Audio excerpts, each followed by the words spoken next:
Calling to order the regular meeting of Monday, February 23rd, 2026 at 5 p.m.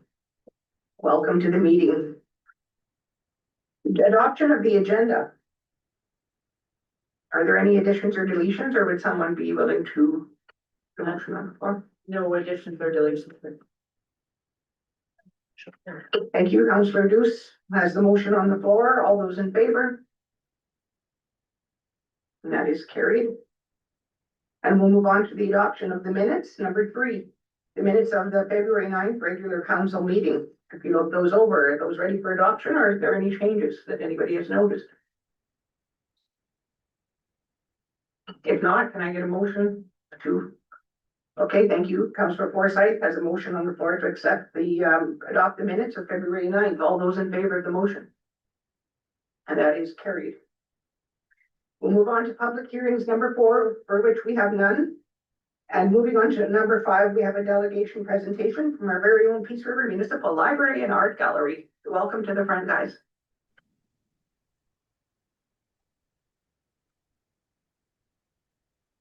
So good afternoon. For those of you that don't know me, and most of you do, Diane Lavoie, I'm the vice chair of the library board. Oh, I talk loud. I don't think I need this. It's my mom voice. Thank you for having us. It's always exciting to come and share with you the great things that we're doing as a library. We have a couple of our members in the back. I'd like them to stand up and maybe introduce yourselves. Go ahead, Pat. Deb Shuchek, I'm a library technician at the library. Wanda Lauren, I'm a board member. Thank you. And of course, we also have Yemi, who is your representative on our board, and it's always nice to have Yemi. With that, we have our director, Sarah Lawrence here, and I'm going to turn it over to Sarah, and she's got a bit of a presentation that she's prepared for you. So thank you again. Thank you, Diane. Thank you to Mayor, Council, and all attendees for joining us today. We're here to update the Council on the library's role in the community and share some of our accomplishments over the last year. Start with, we'd just like to have our land acknowledgement. The Peace River Municipal Library is located within Treaty 8 territory and within Métis Nation District 14. We acknowledge that the library is on the traditional homeland of the Deneza, the Niihau, and Deneta and Métis people. We're committed to providing services that add value to the Indigenous people in our community and to ensure the Indigenous people are welcomed in and represented at the Peace River Municipal Library. Well, history of the library. So the library was founded in 1934, originally operated in the town hall with volunteer staff, and became a municipal library in 1959. The library moved to its current location in the former health unit building in 1982 and expanded through renovations in 2011, increasing its space from 5,000 square feet to 13,000 square feet.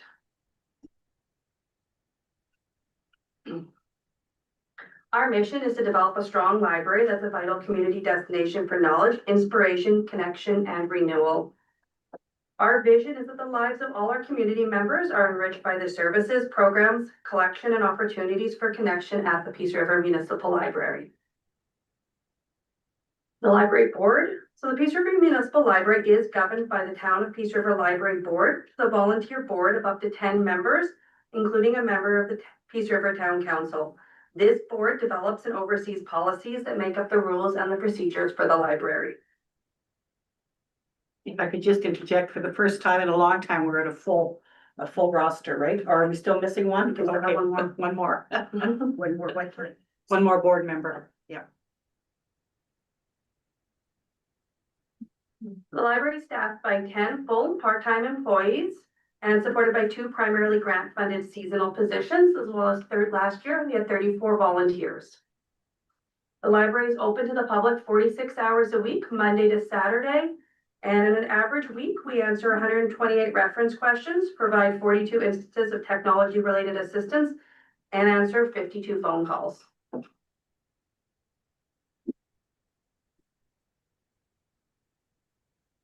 We have a question. We have a question. Do you want us to ask as you go or at the end? Whatever you prefer.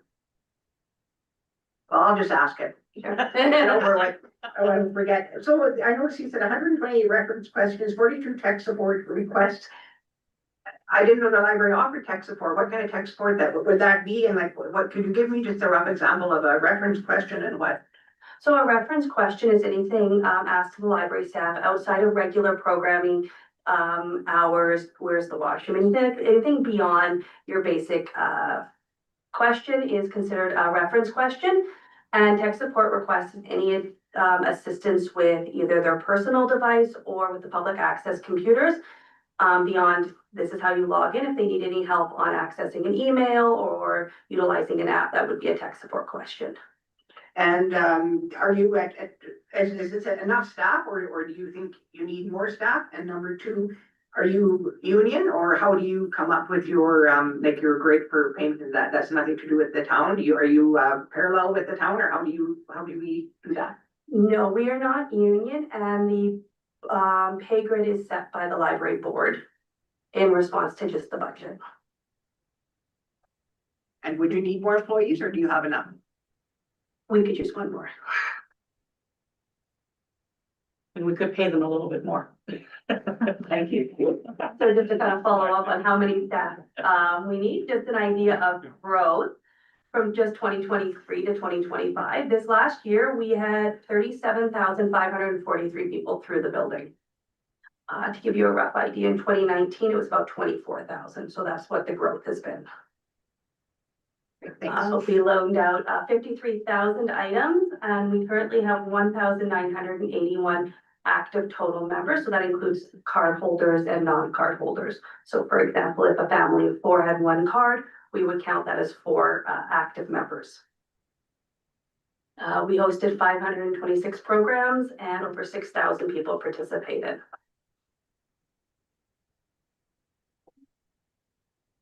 The library board sets our plan of service, which is a 3-year plan as to help guide the library operations. Our last plan of service highlighted 3 responses that will shape our operations till 2028, including creating young readers and supporting early literacy. That means that children from birth to 5 have programs and services designed to ensure they will enter school ready to learn, read, and write. So satisfying curiosity and lifelong learning, residents have the resources they need to explore topics of personal interest and continue to learn throughout their lives. And we would like to celebrate cultural diversity and cultural awareness. Residents have programs and services that promote appreciation and understanding of their personal heritage and heritage of others in the community. Just to follow up on that, I'll just highlight some programs that we are offering under that plan of service. So in 2025, we had several successful programs aimed at children, including our weekly preschool story time. We had over 600 children attend that. We also do a read and play outreach program in partnership with Peace Playland, and there was an additional 87 children. Our summer reading club had over 500 attendees, and our summer book blast, which is another outreach program, we take their reading program into the community at the local parks. We had over 500 attendees to that one as well. We provide some after-school programming, and we had over 300 children attend our Builders Club and 234 in the Board Game Club. Is the early literacy, does that include the Dolly Parton? Okay. Thank you for asking, Mayor. So the Dolly Parton Imagination Library is a partnership with the Friends of the Library Society and the Rotary Club. It is 2 months into being active. We currently have 35 registered children, and that provides a book a month to every child registered until their 5th birthday.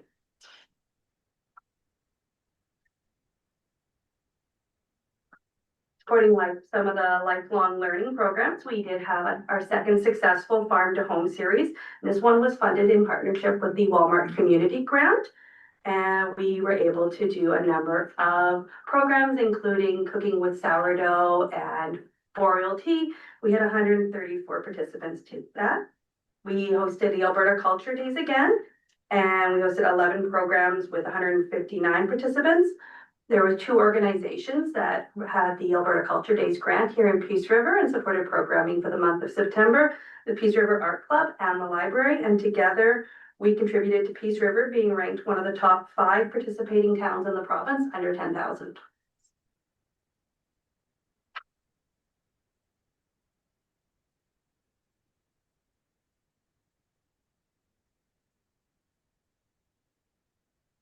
In 2025, the library advanced Indigenous programming through partnerships and hand-on activities in collaboration with the Aboriginal Interagency Committee. The library hosted the annual Indigenous Art Show. We celebrated National Indigenous Peoples Day with 180 participants.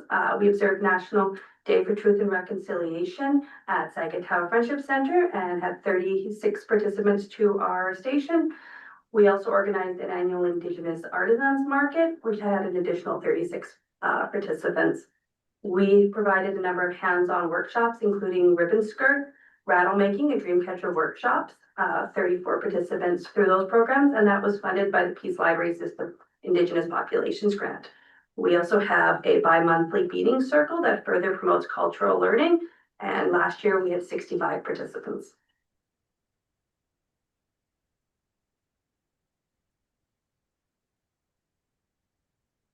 Our seasonal programming brought residents together in another meaningful way. During our third annual Festival of Trees Week, the library welcomed approximately 1,400 visitors through the door that week. We hosted 8 events that were attended by over 400 participants. The event, the silent auction, was able to raise over $5,000 for library programming. We also hosted our very popular Breakfast with Santa, and we had over 70 community members that celebrated that.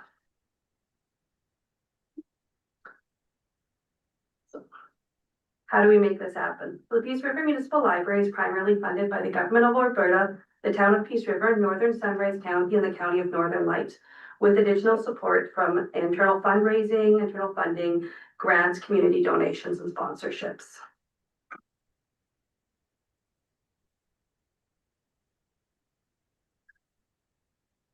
So our ask, we request continued commitment to annual funding to ensure the library can sustain and expand its essential services. By investing in the Peace River Municipal Library, you're supporting a vital community resource that empowers learning, connects people, and strengthens social and cultural fabric in our community. The Peace River Municipal Library is more than just books. It's a gathering space, a learning space, and a cornerstone of the community. With continued support, the library can meet changing community needs and help foster a stronger, more connected Peace River. More than a building or collection, it's a shared resource that creates opportunities for learning and connection for everyone today and into the future. The Town of Peace River's strategic plan lists 4 overarching pillars that serve to guide the goals, strategies, and activities for the town. Help us help you in creating a safe, connected community. We welcome your questions, ideas, and feedbacks. Let's keep the conversation going about how we can serve Peace River better together. Thank you. Are there any questions? Councilor Duce? Thank you for the presentation. I'm happy to see that the visits are growing year over year. One quick question I have. So with all the different programs and programming that you guys do, is there a program out there that you would like to host that you maybe don't have the money for, or if you just had an extra $5,000 or something like that? Is there something that you guys would like to do that's out there that you're aware of that you haven't done yet? Go ahead. That's a very good question. One of the things that a number of libraries have implemented successfully that have been really good in other communities has been a library of things to help support. Library of Things is basically a library that has a library collection that is not your typical library expected things. So not your books or audiobooks, DVDs, but rather it allows for people to share things like sports equipment or tools, or even some kitchen supplies. Grand Prairie has a very successful one. Valemont has a large collection of snowshoes, for example. So it would be another way that we could support the community with making things more accessible. I'd love to make children's sports more accessible. We have these wonderful pickleball courts in the community. I'd love to have a few sets of pickleball racket and balls so people that could borrow them and then just utilize the resources in the community. Thank you.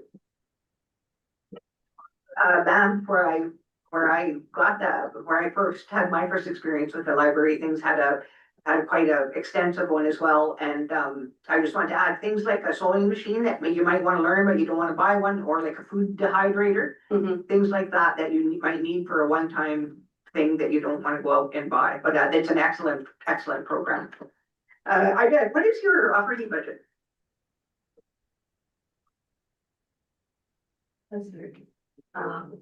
About 500,000 total, 384,000 of that was provided by the town of Peace River, and Northern Sunrise County.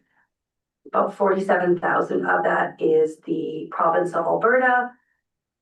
And 17,000 it would be County of Northern Lights.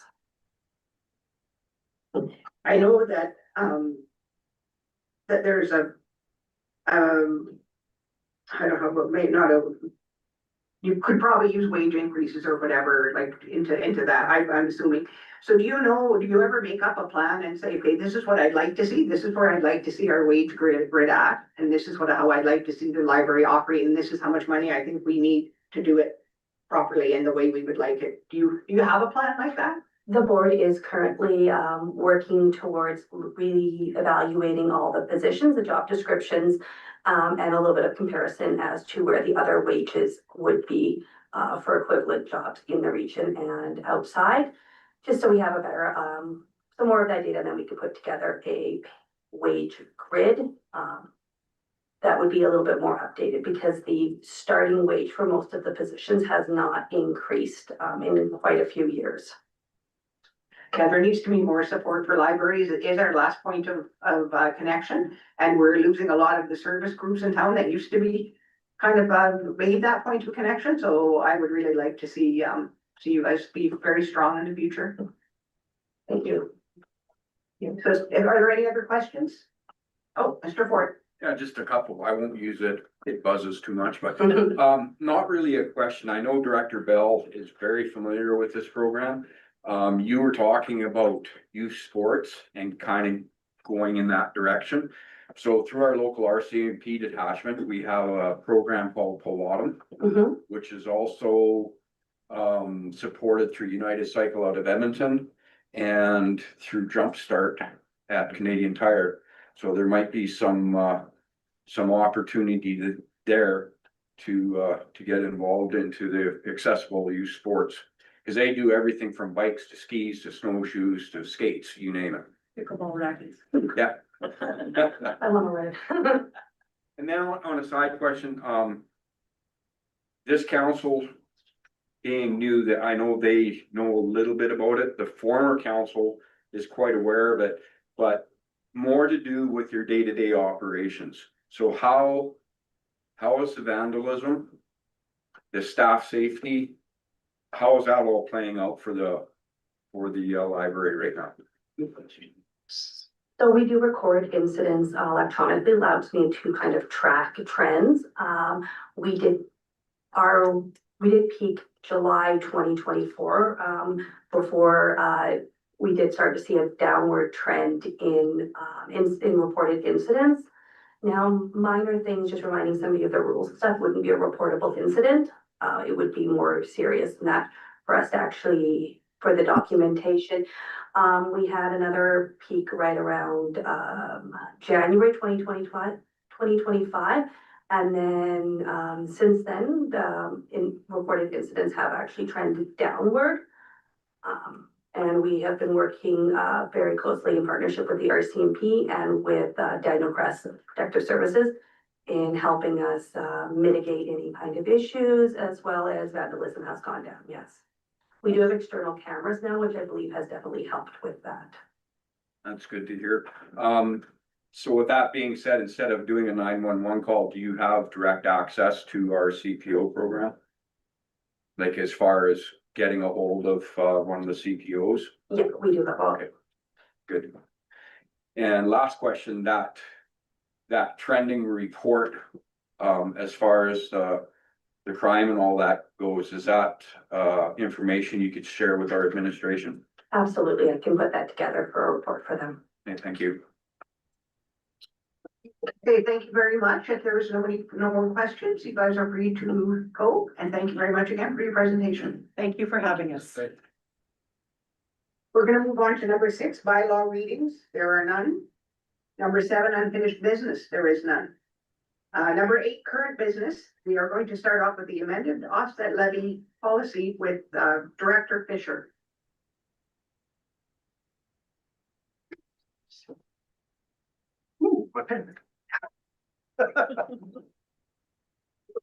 Good evening, council.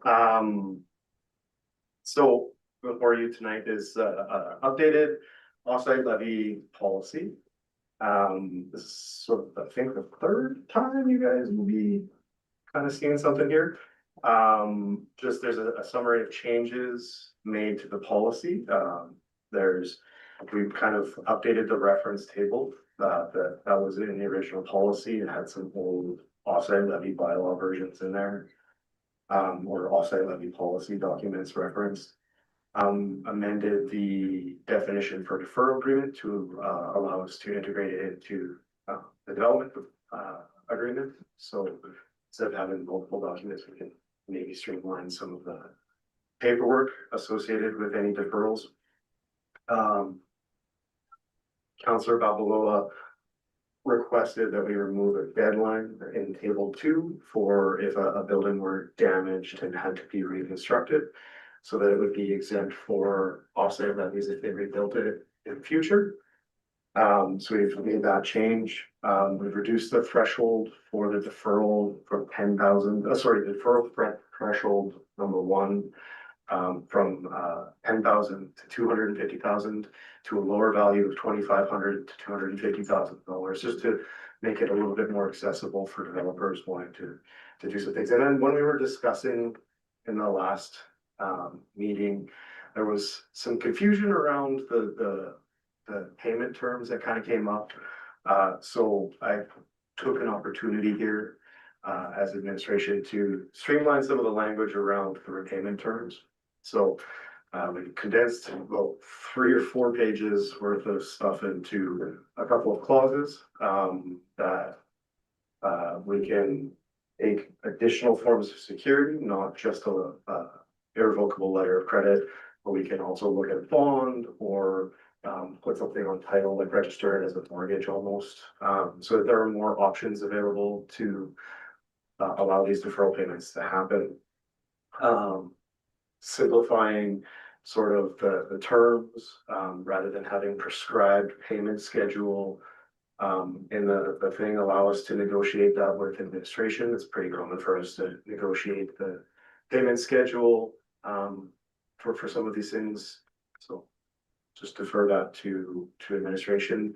Timelines not exceeding 2 years for threshold 1, not exceeding 5 years for threshold 2, payable. This just simplifies it, really, I think. So those are the changes in the policy. The only one that I think is really new is the cleaning up of the payment terms or repayment terms. But I think they make a lot more sense this way. Open for any questions if you have any. So.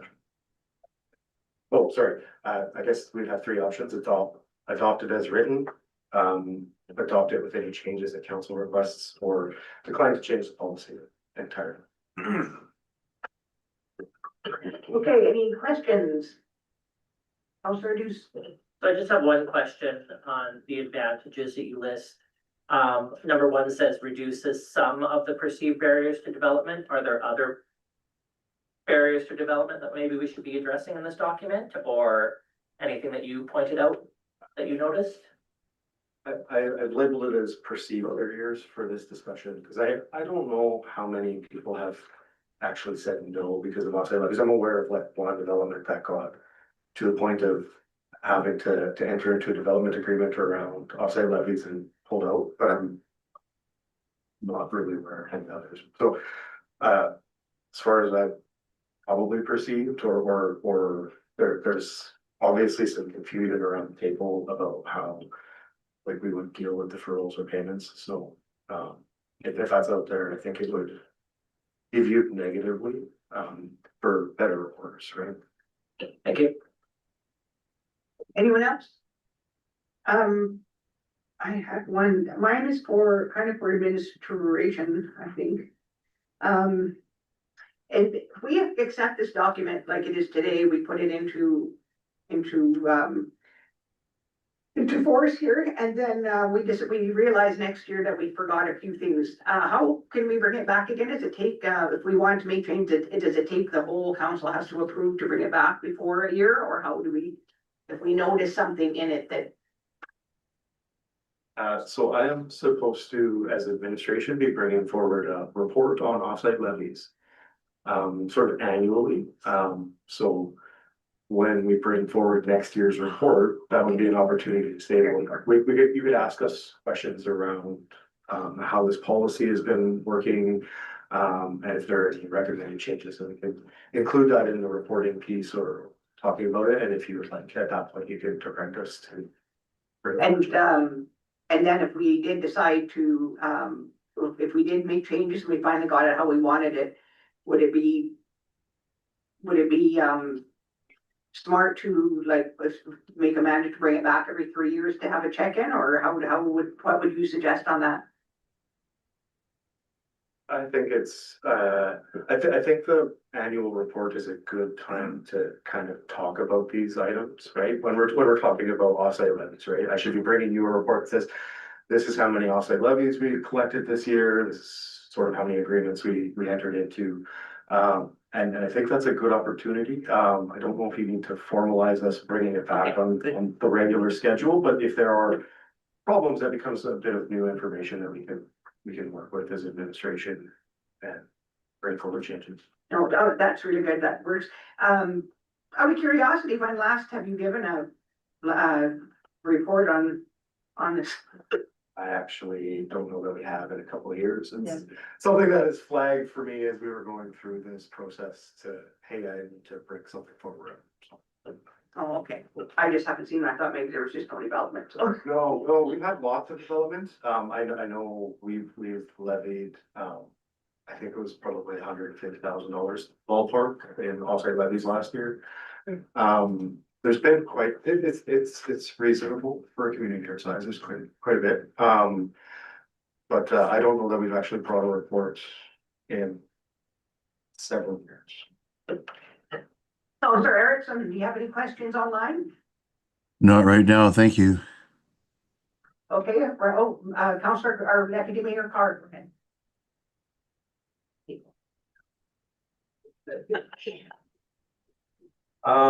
Just a couple questions here. When we first discussed it, my concern was things being loaded up front and I wanted it to be payable at the end of the project. So 862 refers to 25% down payment. I'm just curious, why do we need that as opposed to a say a letter of credit or a bond like you spoke of? Like why would you need a down payment, number one? And my second question would be well, it'll come back to me, sorry. So Deputy Mayor Carr, I think that the updated changes are a little bit more flexible. It says may require up to 25%.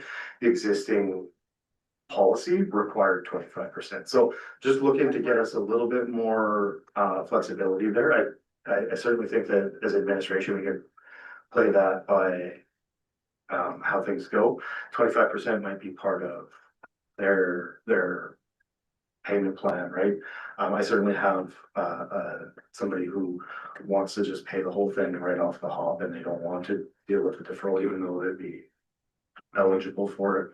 I think it becomes part of the negotiation, so we may require it going forward, as opposed to, I think the previous policy would have been required regardless. Yeah, you would. So, but in terms of the discussion this evening, if you feel like it's no more than 25%, we put a ceiling on that number. If council would like to reduce that, you absolutely could right now, or you could delete it. But I think it just gives us flexibility to keep something there. Yeah, I just thought with the letter of credit or bond or whatever, you've already got your security that it is going to be paid. So I didn't see why you would need to. Somebody chose to pay it up front, obviously who wouldn't take it, but I just was concerned that it would have that in the policy and not clear. It's like it's negotiable, and you know, I that's where my concern is. My other question was we were talking about payments in here and refers to local payments. And I'm just curious if it's loaded to the back end, who would want payments? And unless you're doing, like, I was a little confused last meeting when we were talking about it too, and I should have maybe asked them, I apologize, but I could see if you were doing a large land development and we agreed that it'd be payable as you sell off your lots and that sort of thing. If after 5 years you didn't have them all sold and paid, that then you would have to go into a payment plan with the town at an interest rate at that point in time. But I'm just curious, why does it speak of payment? So there's sort of two options, right? Like there's the, like when they're due, when they're assessed, we levy the amount, right, for the offsite levy. So we issue the development permit, we say you must enter into an agreement with us to pay this. And then the second part of the conversation is how that's paid. And so that could be if we've got a letter of credit and a bond, or a bond, not an and. You don't need one or the other. If we've got a letter of credit or a bond, because we're secured for the full amount of the offsite levy, maybe that's a conversation where we want to require or request payments. Where if somebody was wanting to leverage it against the title, we might say, okay, well, that's a little bit of a higher risk for the town, but we understand the scenario here. So we're gonna ask you for a down payment and request that you make interim payments along the way. And it kind of protects us a little bit, but does offer flexibility. So trying to find a good balance there. Certainly if we are holding a bond or irrevocable letter of credit for the full amount of the offsite levy, we really don't need to be collecting interim payments or installment payments. And I think there's flexibility in the language that's there to allow us to do that, right? It's, they must enter it, like, we must agree to a payment schedule, and that could be one lump sum payment on 2 years or whatever. It could be one installment payment, it doesn't have to be installments equal along the way. I think it gives us plenty of flexibility to deal with that. I agree, there's a lot of flexibility there. I'm just thinking if a small developer came in and wanted to build something, I would almost like it more clear that if you choose to defer it to the end, you must provide a letter of credit, a non-refundable letter of credit or a bond, like that, giving them, here's your options, either payments or if you don't want to pay anything up front until the end, this is your, like, plain as day clear. I think that's what I would like to see, because it's too much we can negotiate and not enough clear, in my opinion.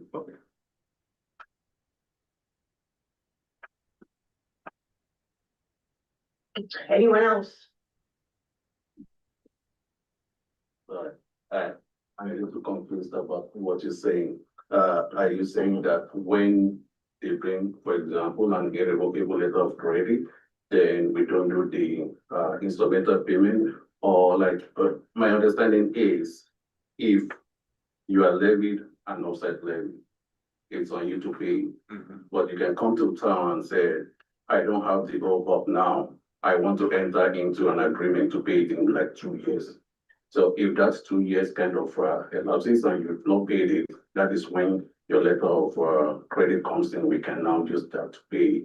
That's my understanding. Yeah. Yes, because it would have a timeline on it, yeah. Okay, look, I don't understand when you say like, after 5 years, what happens and stuff like that, or where the interest comes in. I was speaking on regarding like a large land development that is gonna sell off, say, residential lots. And in the past, we've had that happen and they haven't been able to sell all the lots in 5 years. Well, I think it's not unreasonable for the town to request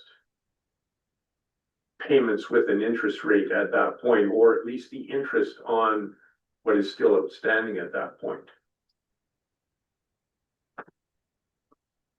Yeah, that's example of, yeah, where we can now say at that point, come back again and let's see how we can kind of negotiate this. I don't think we need to put that in the policy because it's not like an everyday thing. So like, if you are required to pay it in 5 years, pay it in 5 years, but when that 5 years comes, which is an example of what you gave, you have a whole big subdivision that you're subdividing into small lots and you couldn't sell it. Yeah, we could come back and say, okay, how do we proceed from here? But ideally, you should honor the agreement to pay it in 5 years, whether you sell it or you don't sell it. That's otherwise. Yes, that's what I want to clarify is that sort of thing. I find it very, too much negotiation, not enough clarity is on some things. Yeah, I mean, it's already here that you have to pay it 5 years and you sign to that agreement. So whatever happens in 5 years, if you're not selling your lot, it shouldn't really be on the town, it's on you. Yes, I agree. Yeah, so I just agree. pay it, use your letter of credit Yes, or whatever to. Yes, absolutely, but that's why I'm saying, why do you need the payments? That's why I'm asking, why are they offering interest rate and payments if that's the case? I guess it's to kind of lessen the burden on the developer, like you don't have to come up with all this stuff, like you don't have it. So pay it instrumentally for 5 years. If at the end of that term, you can, then use whatever you have to cover the rest. Absolutely, but that is not the intent. That is not my intent in what I was asking about this. My intent was not making payments over 5 years. My intent was paying as you sell the lots or as you develop the property.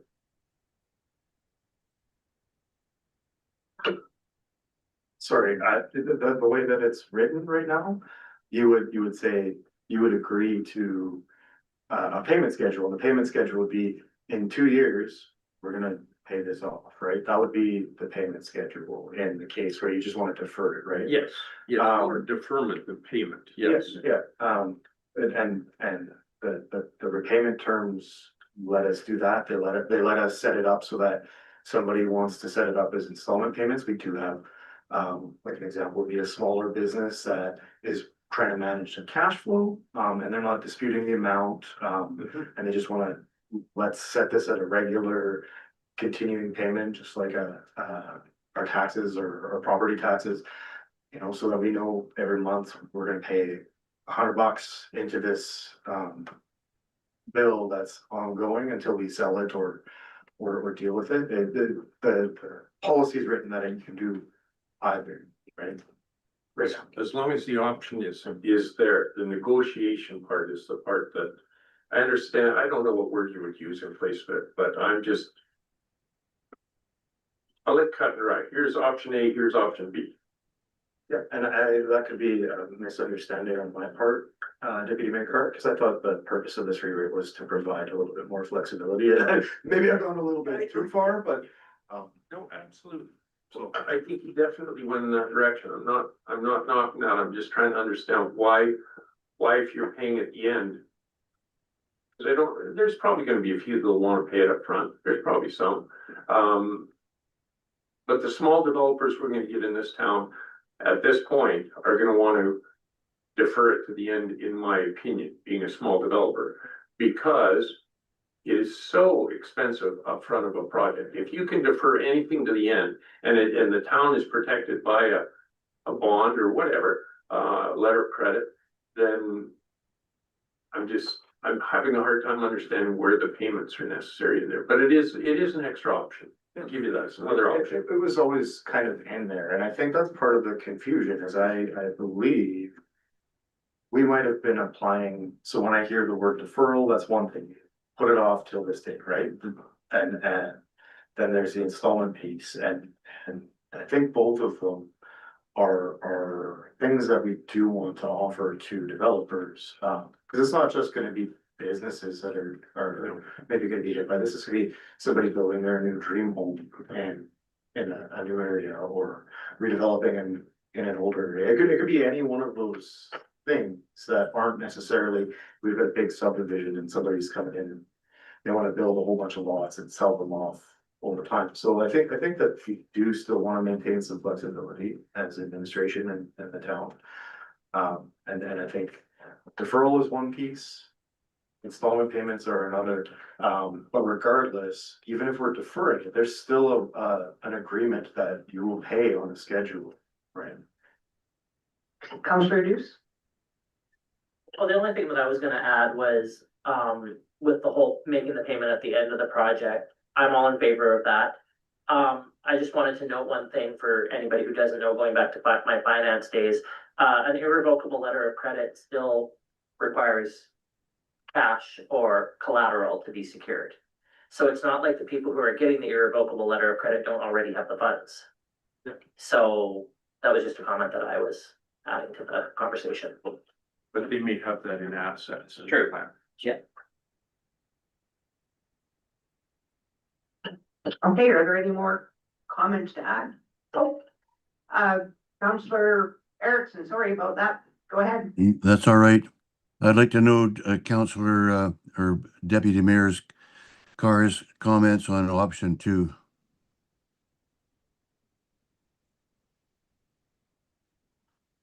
Sorry, you would like to, I'd like to know what Councillor Carr's comments are on option 2.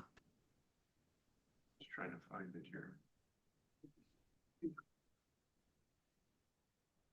Each one.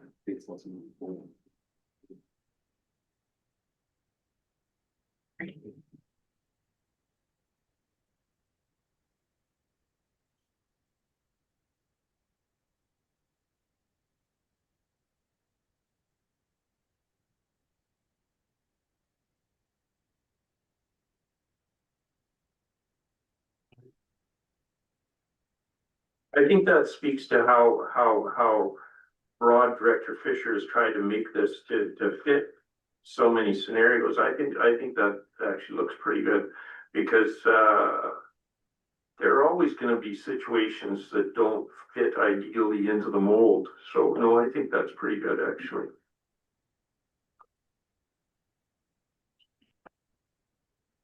anything else, Councillor Erickson? I would propose that we accept option number 2. And I don't have all the agenda in front of me to get the correct wording or for it, but I'm sure that Councillor Carr can repeat it more properly than I have right now. Kayla, go ahead. I think that the conversation was resolved and Councillor Carr is no longer asking or isn't asking for any changes to No, the not policy this as written. So unless you had some, Councillor Erickson, that you were hoping to propose, I think we would move with option 1, that is just that it's adopted as the amended policy is adopted as presented, unless there were other changes that were being requested. Councillor Ford. That was actually gonna be my question as well.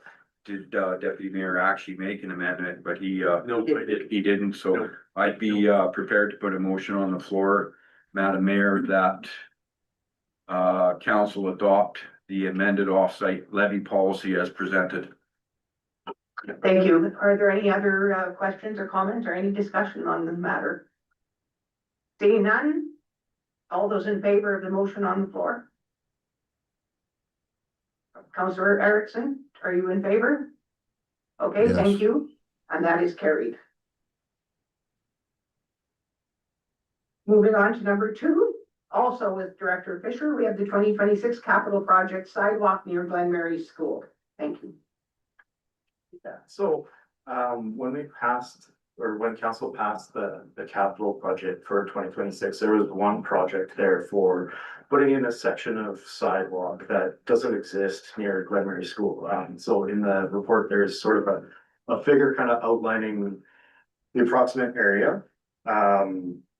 And we had included it in the budget as, there was another grant from the Federation of Canadian Municipalities, FCM, that we were applying for as administration, in the hopes that we could move forward with that project. We were not successful with that grant. It was kind of trying to slam a square peg into a round hole, kind of.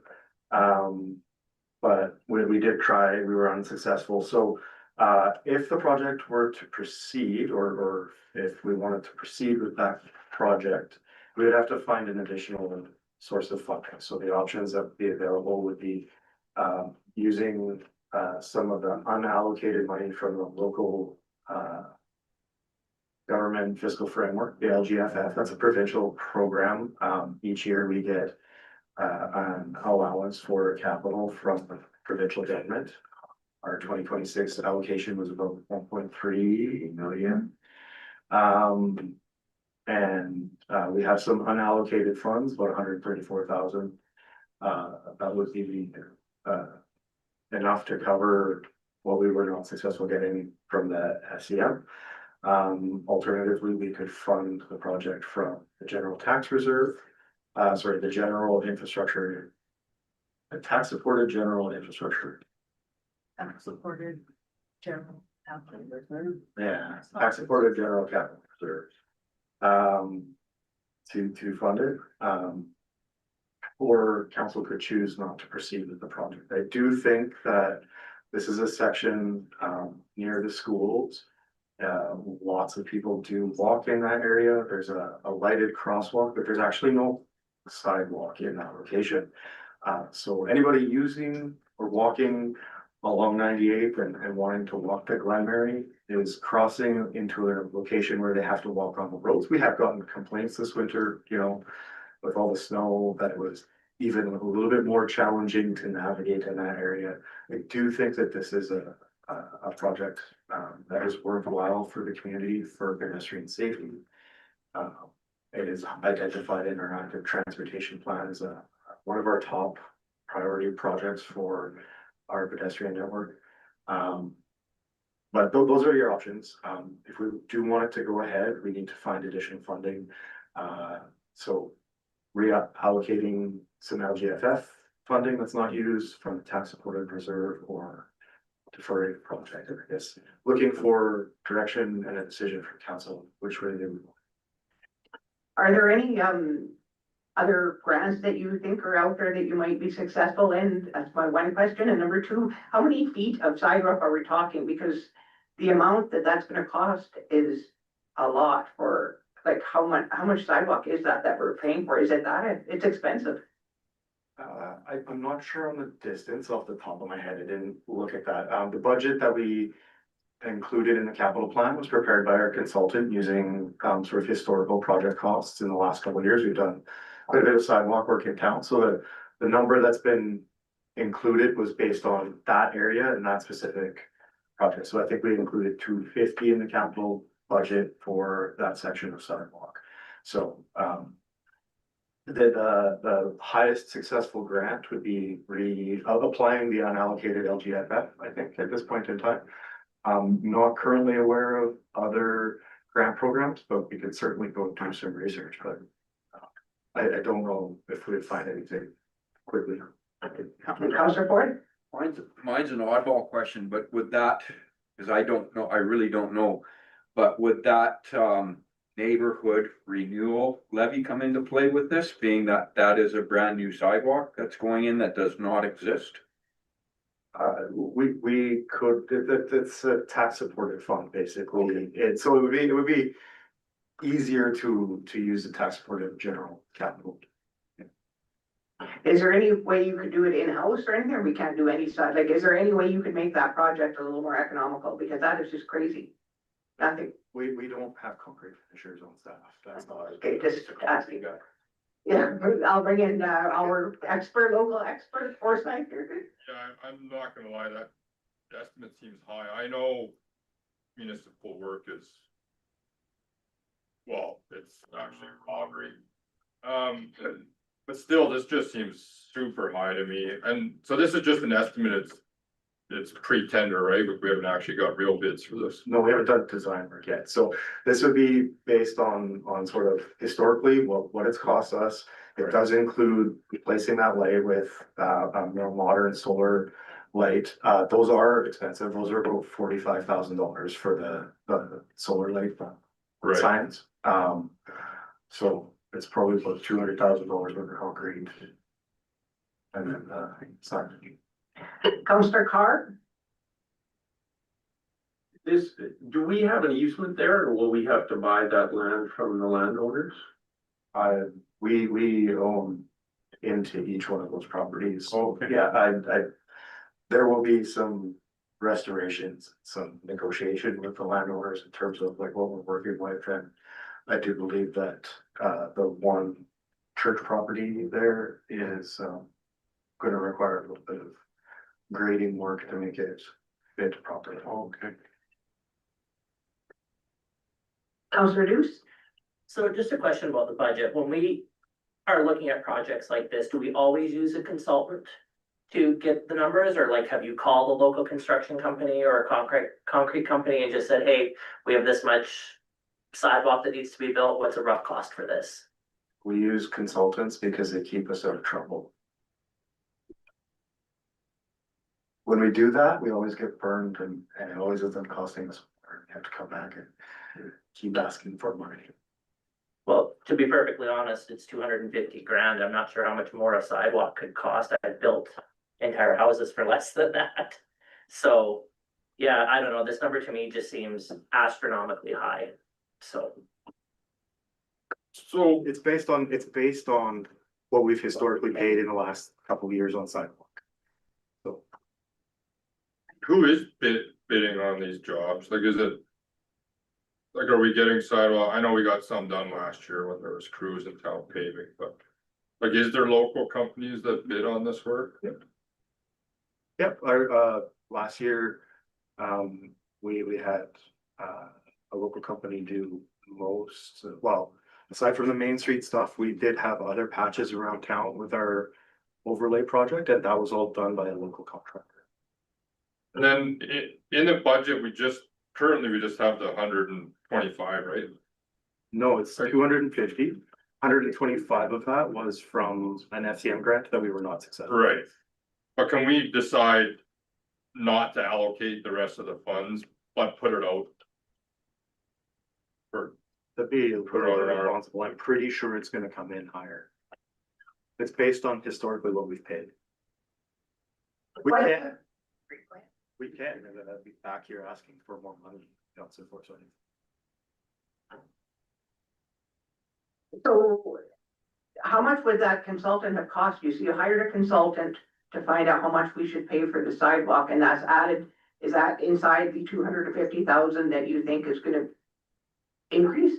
They're still gonna do, so I don't actually know that I paid for them. I don't actually know that I paid for them to give me the price. I think that there is an amount in there to prepare design drawings to make sure that the grades work properly and that it meets our standards so that we can review it and put it out to public tender properly. This is over the Northwest Trade Partnership threshold, or what we believe it would be. So it does need to go for public procurement, so we do have somebody helping us to make those documents. Councillor Erickson, do you have any questions? Yes. I don't understand why you have to have a consultant. You're the engineer. Why do you have to have an extra consultant with it? Because I don't do drawings, I don't have enough staff to do that. That's not my job. I manage contractors. Consultants. What is your job? Managing the consultants. Let's move into close if we're gonna talk about my job, please. Do you have any other questions other than that, Councillor Erickson? No, I just don't understand why you need a consultant on everything. Okay, we can address that in another meeting for tonight. If you don't have any other questions on this actual item or the item in front of us, that you have no other questions for this item? Not right now, thank Other you. than that? Okay, thank you. Just a note, we hire consultants for projects where we don't have in-house expertise. Director of infrastructure cannot be doing all the engineering work for the town of Peace River. Is not physically possible. In this particular project, the consultant that we used this is their expertise. They do all the detailed design work for us. They put the tender package together for us. There's not enough internal staff to manage all of those projects between myself and the other director and his staff. We don't have the amount of time to spend on every single tender and do all of that in-house work. So it is very cost effective actually to have local consultants, because that's another piece of this is a local consultant that was hired to do this pre-work for us. And he assisted actually in developing our grant application. Wasn't successful, not his fault, but there's some real value in having consultants do our work for us. Otherwise, you'll see a lot less projects being completed in the community. Well, I did see the line item on the budget for contracted services and it was very, very high. So I imagine there will be a robust conversation in the budget about that. I'll move on to Councillor Ford. Thank you, Madam Mayor. I just hope said the wrong word there, as in your worship, but. This like I myself am not a numbers guy. I'm not a concrete expert by any means. But when it comes to the Safe Communities Initiative, this project is very important. We have quite a number of students, there's 2 schools in that area. Glenmurray as well as TA Norris. And right now there's so many kids walking on the road. It's pathetic. So for me, this is a safety issue and I definitely support the project. But there again, I'm not a numbers guy when it comes to concrete, but this project does need to get done. Second question would be, if the project goes through, the sidewalks, who's responsible for them? Would it be the adjacent property owner as usual? Yeah, Okay. that's good, Barbara. Correct. Okay, Councillor Deuce? I just have one question, regarding the development in this area. Why weren't the sidewalks put in when these properties were developed? Do we know? I think that they were developed over time, so. Okay. I know that there's, one of the buildings did have to put in a section of sidewalk and they complained about it, but, when they did do there's an apartment building in there. But there is sidewalk on one of those pieces still. One house has been there for a very long time. High school, it was there. Mm-hmm. Any other, Thank you. go ahead, Councillor Babalola. So like, do we have a contractor that already submitted a bid to construct it at this price? No, there are no drawings. This is like a conceptual level. We have not done design. The budget is based on what we've historically paid, like we did sidewalk in 2023, 2022, 2024, and 2025, and it's based on the pricing we received from public tenders for similar scopes of work. That also includes, last year we did a trail section up on Shasberry Trail that did include the lighting, so we've got lots of data here that was used to prepare the cost estimate. We do not have it tendered, it's not tender ready yet. But I do think that the pricing is reasonable for the scope of the project based on what I've gotten from the consultant. Yeah, thank you. So like, means we don't have a number yet, and it may eventually come a little bit higher than this, based on, because of this municipal project, and like Councillor Posset have said, municipal projects are usually a little bit more expensive than what we expect for like our one-to-one or regular construction jobs. And I want to add that I support what Councillor Ford has said. This sidewalk is very important given the location where it is, because we have students there and they really need it, and especially when you look at it, that it goes all the way to this 19th Street. You know what that place is like, especially during winter, and it is a very important thing. I would say we should encourage this project. Thank you. Councillor Ford? Thank you, Madam Mayor. Yeah, like I said before, for me, this is a very important project. I don't think you can actually put a price on kids' safety, especially a student. I would be prepared to put a motion on the floor that council directs administration to use the unallocated LGF funds in the 2026 capital budget that were to be carried forward into 2027 to fund the 125,000 shortfall of the sidewalk project by Glenmurray School. Thank you. Are there any other questions or discussion on the matter? Not all those in favor of the motion on the floor? And that is carried. All opposed, I'm very for that, okay. So moving on to number 3, East River Municipal Library Board member, and that is with Director Bell, who is also the interim CAO Bell. Thank you, Madam Mayor. 25 years, I'm still wrapping my head around it. Name change, I don't know why. Thank you. As noted this evening, in the presentation by the library, they have one vacancy on their board. And before you this evening is a request to appoint a new member to fill that vacancy. The library board has made a motion of recommendation that town council appoint, it's Hilda Lambert. Their motion just had a slight, discrepancy in their, a typo, sorry. The library board does request this appointment. They are fully supportive of this. There's, 2 options before council to appoint Hilda as one of the final board members to the library board. And option 2 is to continue to advertise for, additional applicants to that board. Okay, this is a kind of a simple one, a board appointment. Any discussion, questions? Okay, Councillor Carr. I would move the council appoints Hilda Lambert to the Town of Peace River Library Board for a 3-year term. Thank you. Any other questions? Nothing?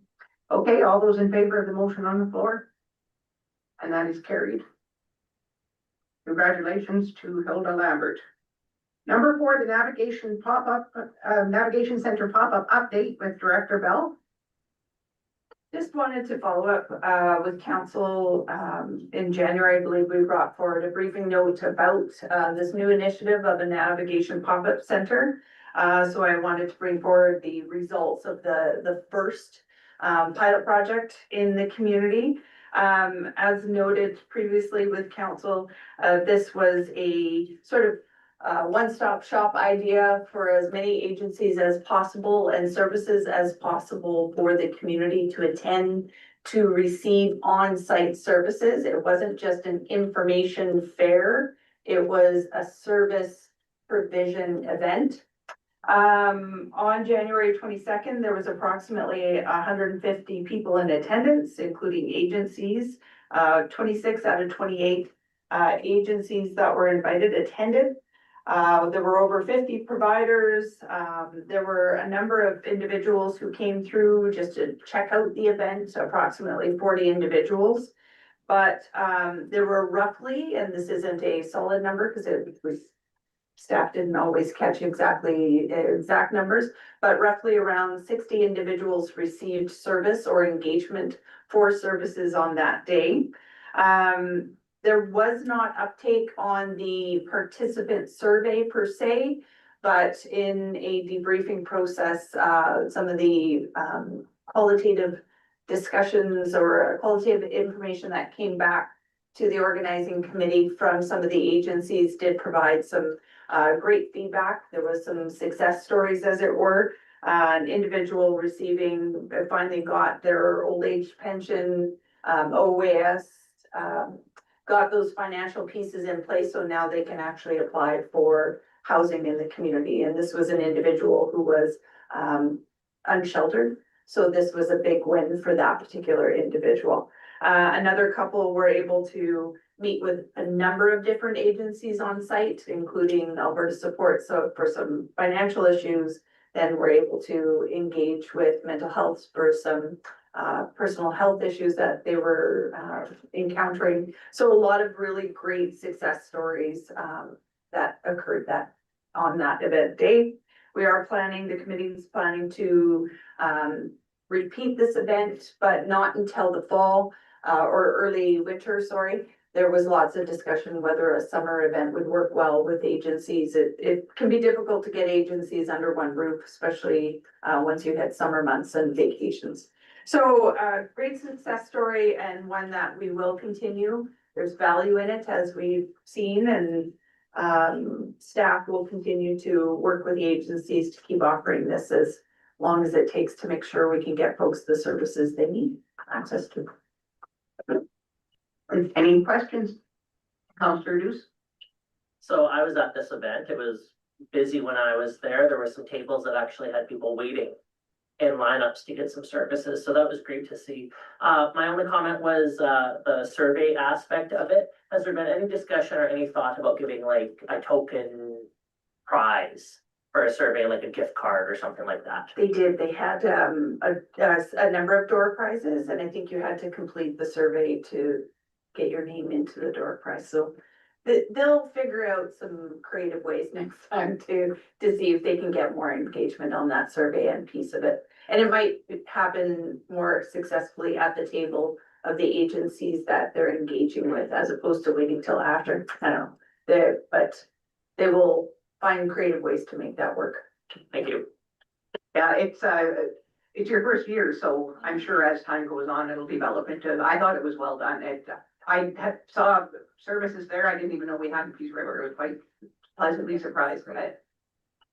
So any other questions? If none, does someone want to accept this for information? Councillor Forsyth. Yeah, I'll move that we council accept the navigation center pop-up update for information. All those in favor? And that is carried. And we're going to move on to number 5, Director for Political Activity in Town Facilities, again with Director Bell. Thank you, Your Worship. This particular item has been a bit of a topic within council and previous council. Political engagement is increasing locally, nationally, internationally. That's a very positive thing. Sometimes that political engagement can place municipalities, other levels of government in situations that can be a little polarizing, as it were. We've had instances where town facilities have been accessed for one reason or another, one side of the coin or the other, however you want to look at it, on a political topic. And it is becoming a bit of a challenge for staff, for the community, to ensure our facilities continue as a neutral, safe, opening, welcome space for any and all. So what's brought forward, or what was developed, was a internal administrative directive on political activity and the clarification of political activity at town facilities and any town facility outside of the leased locations. So we do have a number of facilities that are leased. They are not subject to this new directive, but the directive is intending to clarify how political activity can occur at facilities or may not occur depending on the type of activity. So the directive provides you with, and the public, a guideline.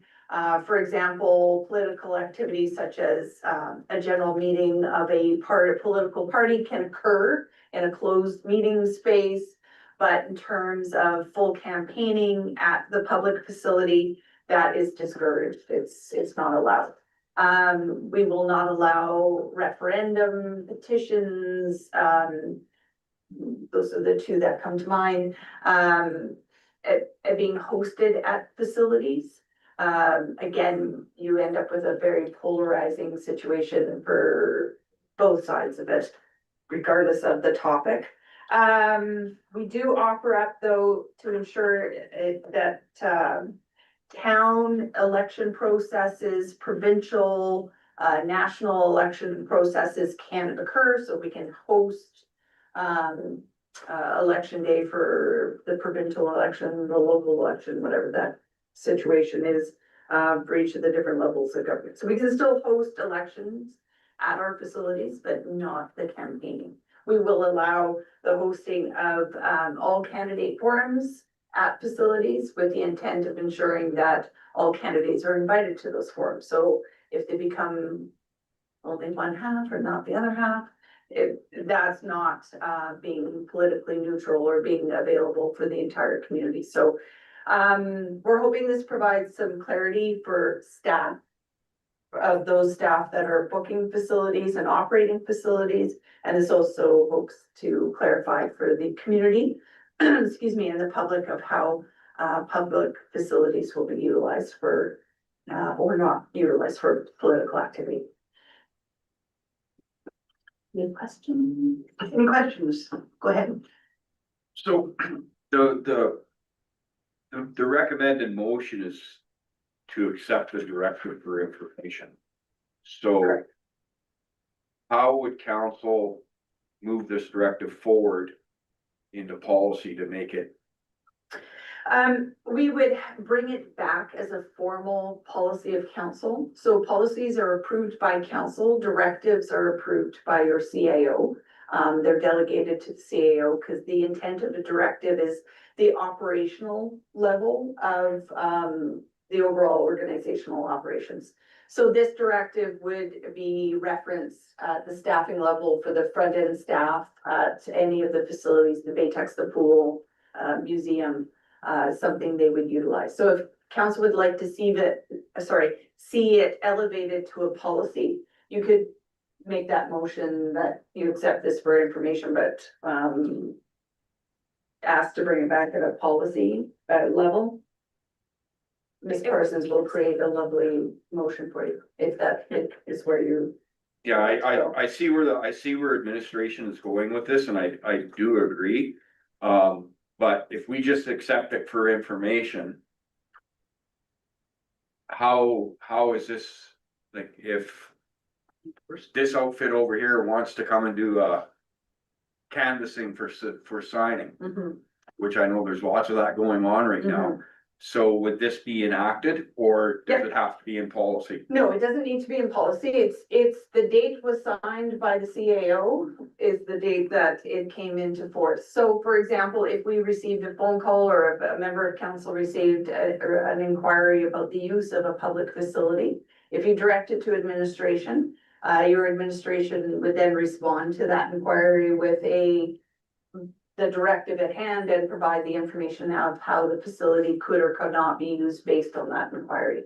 So we're utilizing it already. I'm actually going to be reaching out to a member of the community that has been soliciting signatures during public events. And I'm gonna ask that they cease and desist because we do have a new directive in place. I guess my question would be for council, would it be advisable to take this directive and put it into policy? I like policy because it's hard and fast and you can argue it. Especially something like this. Yeah. And I don't disagree, we could absolutely bring it back. The other way we could explore this is, let's utilize it for the next 4 to 6 months. See how it goes, see if there are additional tweaks that we may need to take. I did base this off of, City of Edmonton's procedural, they had a procedure that we based it off of. So we used a couple of other examples and created this, so we could utilize it a little bit and see if there are any additional changes that would be beneficial to all parties and could bring it back at a later date as a policy. That actually sounds like a good idea. Go ahead, Councillor Ford. Well, I would love to make that motion. Okay, go ahead. Okay, so I put a motion on the floor, that council accept the briefing note regarding the political activity in town facilities directive for information and direct administration to bring back a draft policy in approximately 6 months. For consideration. Councillor, sorry, Ms. Parsons. I'm just curious if you want to direct administration to draft a policy or simply to bring an update on how the directive is working, and a draft policy could be considered at that time. If the directive is working, I don't know why we would spend administrative time drafting the policy. I would do that. Okay, that's Okay, okay, so it would be a friendly, direct. amendment accepted. Okay, so just to direct administration to bring an update on how the directive is working in 6 months?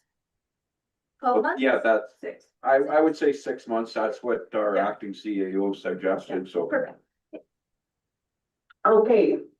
So, I like the word policy too, because it's clear cut Yeah. and dry. so Councillor Ford has a motion on the table. All those in favor of his motion? And that is carried. Thank you. And we'll move on to number 9, reports. We have the Northern Sunrise County and Town of Peace River ICF Committee annual report, just outlining the meetings that we had to date. So it's just our annual report that we get every year. We also have, oh, I guess it is the only one, and we have the municipal library meeting minutes. I did have a question on that before we, well, anybody else have questions on these reports first? Okay, if none, I will ask my question here. Under 6 in reports on the library minutes, Yemi, a series of serendipitous events has led to a higher than usual amount in reserves. Can you tell me what those events were? I'm curious now. Number C, under 6 reports in the library board minutes. 6C. 6A. Yeah, 6AC.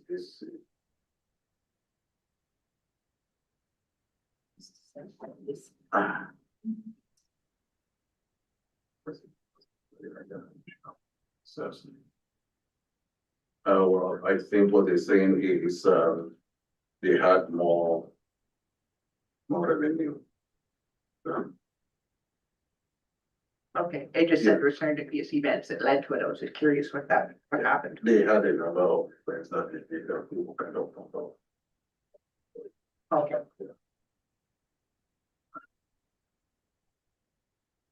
Okay, thank you. Does anyone want to put forward a council to accept the reports? And Councillor Luce? I move that council accept reports 9.1 and 9.2 for information. All those in favor of the motion? And that is carried. And we'll move on to number 10, information. We have our communications package from the February 6th and February 13th. If anybody has any comments to make on that, if not, could someone move to accept those items? And Councillor Forsyth. I move that council accept items 10 or item 10.1 for information. And thank you. All those in favor? And that is carried. That brings us to notices of motion. There is none. Moving on to number 12, comments from the public. I don't see anybody rearing to go there. And then we're going to go into closed session. We'll need someone to move us in. Okay, Councillor Carr moves us into closed session.